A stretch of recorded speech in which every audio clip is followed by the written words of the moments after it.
वक्फ board act को लेकर एक संशोधन बिल पेश किया है। वो वक्फ बोर्ड में बदलाव करना चाहती है, जिसे विपक्षी दलों ने मुस्लिम विरोधी बताकर यह कहना शुरू कर दिया। और अगली खबर का रुख करेंगे वक्फ बोर्ड बिल को लेकर। दोस्तों भी सारा विपक्ष वक्फ बिल को लेके आंदोलन कर रही है, क्योंकि आपको पता है कि मोदी सरकार, मोदी जो गवर्नमेंट है वो वक्फ बोर्ड को यानी कि वक्फ बिल को संशोधन करने के लिए एक बिल टेबल की है, यानी कि उनको वक्फ एक्ट को अमेंड करने जा रही है। इसलिए सारे जो विपक्ष हैं वो इसका विरोध कर रहे हैं। अब जो विपक्ष में है वो तो विरोध कर रहे हैं, ये तो बात समझ में आती है, लेकिन जिनका कोई बैकग्राउंड पॉलिटिकल नहीं है वो भी इस जो बिल का विरोध कर रहे हैं। वो क्यों विरोध कर रहे हैं वो इस वीडियो में हम जानेंगे। और सबसे मुद्दे की बात यह है, इस बिल को अमेंड करने की जरूरत अभी ही क्यों पड़ी? मोदी गवर्नमेंट 10 साल के बाद ही इसको अमेंड करना क्यों चाह रही है? ठीक है, और ऐसा क्या जरूरत आन पड़ी कि यूपीए सरकार को 2013 में इससे फिर से अमेंड करना पड़ा था? क्या कांग्रेस को यानी कि यूपीए सरकार को ये पता था कि 2014 में उनकी सरकार जाने वाली है, इसलिए वक्फ बोर्ड में मेजर चेंज किए गए? सारे हम इस वीडियो में जानेंगे। पहले हम इसके हिस्ट्री को जानते हैं। दोस्तों, वक्फ बोर्ड को अमेंड जो इसको लाया गया था वो 1954 में लाया गया था, और 1955 में इससे पहली बार इसमें अमेंडमेंट किया गया था। तो उस वक्त ये एक्ट नया था, तो उस दौर के मुताबिक इसमें माइनर चेंज किए गए थे, कुछ ज़्यादा चेंज इसमें हुई नहीं थी। ठीक है, तो उस हिसाब से इसमें नॉर्मल चेंज किए गए, और भाई वो अच्छे से बोर्ड चल रही थी, अपने मजे में चल रही थी। इसको फंडिंग मिल रही थी, और इसको ये आराम से अपना एक छत्र राज कर रही थी।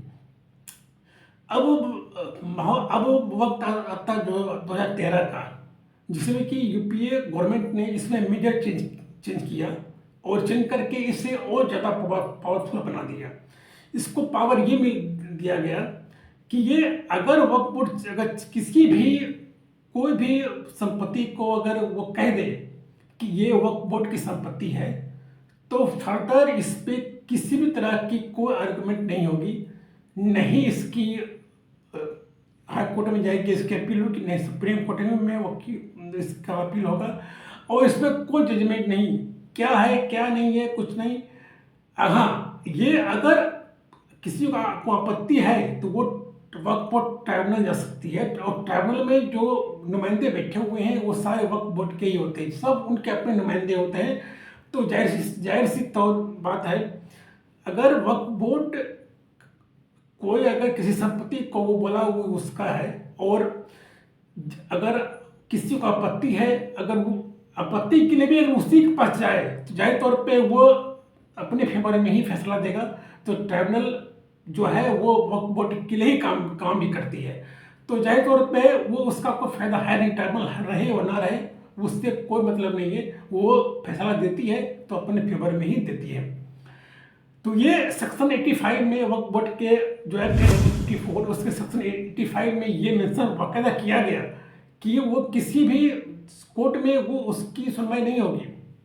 बस यही एक चीज जो थी, ये सबसे जो एक मेजर इम्पैक्ट डाला था वक्फ बोर्ड पे, कि ये जो कि आगे चल के काफी नुकसान हुआ इसका।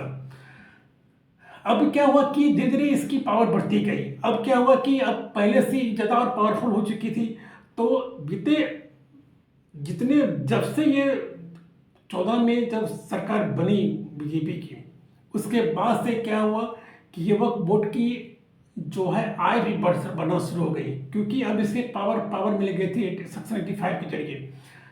उसके बाद क्या हुआ कि इसकी रेवेन्यू डे बाय डे बढ़ती गई, हर साल इसकी रेवेन्यू बढ़ती थी।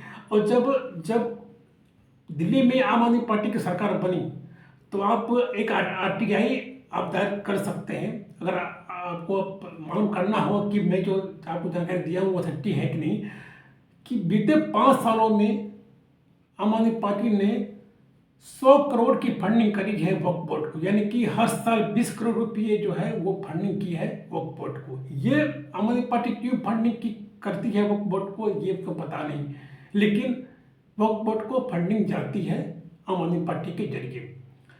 दोस्तों, अब ऐसे कई सारे मामले जो हैं वो अटके हुए हैं, जिसमें कि वक्फ बोर्ड ने कई सारे हिंदू मंदिर को वक्फ बोर्ड की संपत्ति बताई है, कई सारे जो नगर निगम है उसको वक्फ बोर्ड की संपत्ति बताई है, जो कि मामले इस पे विचाराधीन है, यानी कि डिस्प्यूट में चले गए हैं।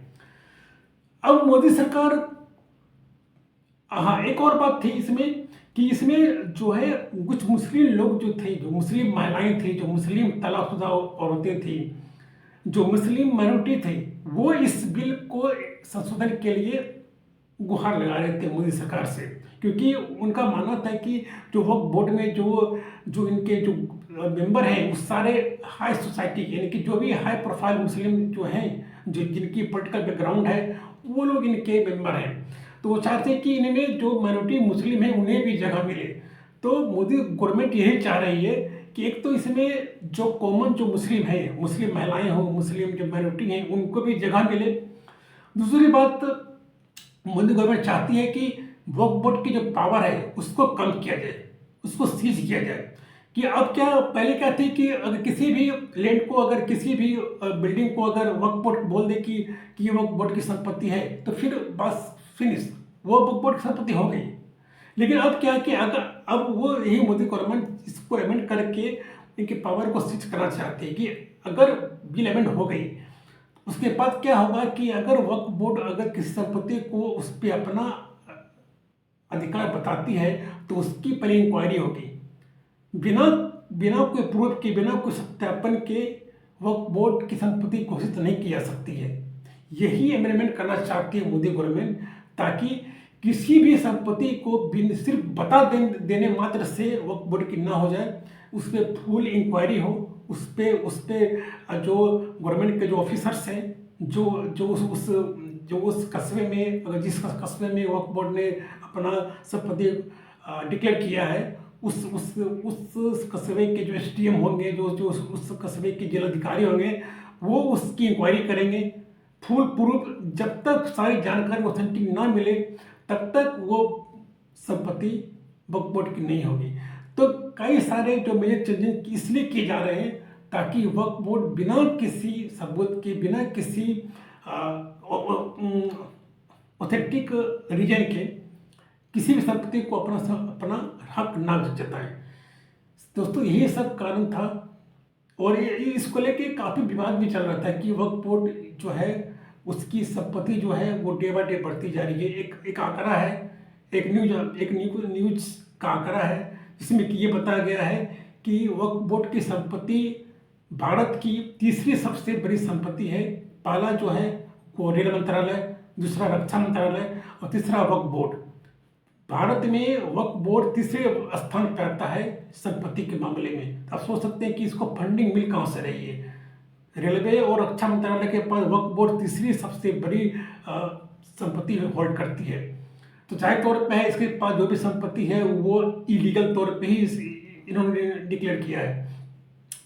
बस मोदी गवर्नमेंट यही चाहती है कि इस बोर्ड की पावर को कंसाइज कर दें, सीज कर दें। सीज मैं नहीं बोलूँगा, इसके पावर को एक सही दिशा में देने की बात करेगी, ताकि इस पे गवर्नमेंट, इनकी कोर्ट भी हस्तक्षेप करे, हाई कोर्ट पे मामला जाए, सुप्रीम कोर्ट में मामला जाए। ऐसा ना हो कि सिर्फ वक्फ बोर्ड ट्रिब्यूनल में ही मामला सिमट जाए। बाकायदा एक कोर्ट प्रोसीजर हो, एक सही न्याय हो।